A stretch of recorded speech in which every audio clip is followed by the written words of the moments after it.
সংস্কারের কথা বলে আপনারা লুকোচুরি খেলছেন জনগণের সাথে।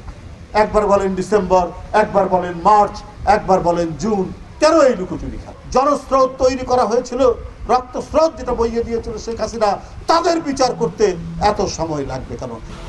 আমাদের বিরাট আন্দোলনের ফসল অন্তর্বর্তীকালীন সরকার। ডক্টর ইউনূস সাহেবকে যারা আন্দোলনে অংশগ্রহণ করেছেন, যাদের নেতাকর্মীরা রাজপথে লুটিয়ে গেছে শেখ হাসিনার পুলিশের বুলেটের ঘায়ে, সেই দল বিএনপি সংস্কারের কথা বলে আপনারা লুকোচুরি খেলছেন জনগণের সাথে। একবার বলেন ডিসেম্বর, একবার বলেন মার্চ, একবার বলেন জুন। কেন এই লুকোচুরি খেলা? অন্তর্বর্তীকালীন সরকার কেন এই লুকোচুরি করছেন? একবার বললেন যে ডিসেম্বরেই হবে, আবার বলছেন মার্চ, আবার জুন, আবার ডিসেম্বর। এটা কেন? সংস্কার তো চলমান প্রক্রিয়া। সংস্কার তো করবে, এর আইনি প্রক্রিয়া, এটা করবে জনগণের দ্বারা নির্বাচিত যে সংসদ, এবং যারা সরকারে আসবে তারা সংস্কারকে আইনীকরণ করবে। আপনারা সংস্কারের একটা প্রস্তাব দিতে পারেন।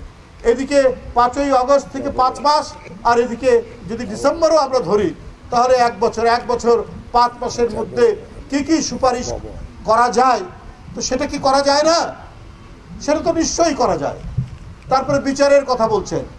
আওয়ামী লীগের যারা দোষর, যারা অন্যায় অপরাধ করেছে, যারা শিশু মাসুম বাচ্চাকে যারা হত্যা করেছে, যারা মুগ্ধকে হত্যা করেছে, যারা রংপুরের আবু সাইদকে হত্যা করেছে, যারা আহনাবকে হত্যা করেছে, এই হত্যাকারীদের বিচার কতদিন লাগবে?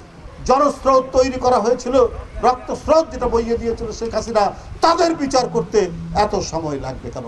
আর ওই বিচারের নাম করে জনগণের অধিকার কেন কেড়ে নিচ্ছেন? জনগণ কেন তার নির্বাচিত মনোনীত তাদের ব্যক্তি প্রতিনিধি কেন নির্বাচিত করতে পারবে না?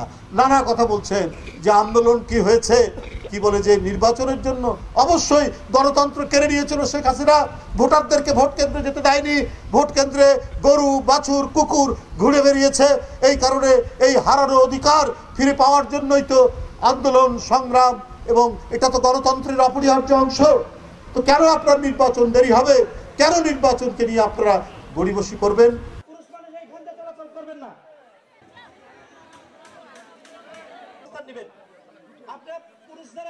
জনাব আমিরুল ইসলাম খান মহিলা দলের নেত্রী পৌরসভা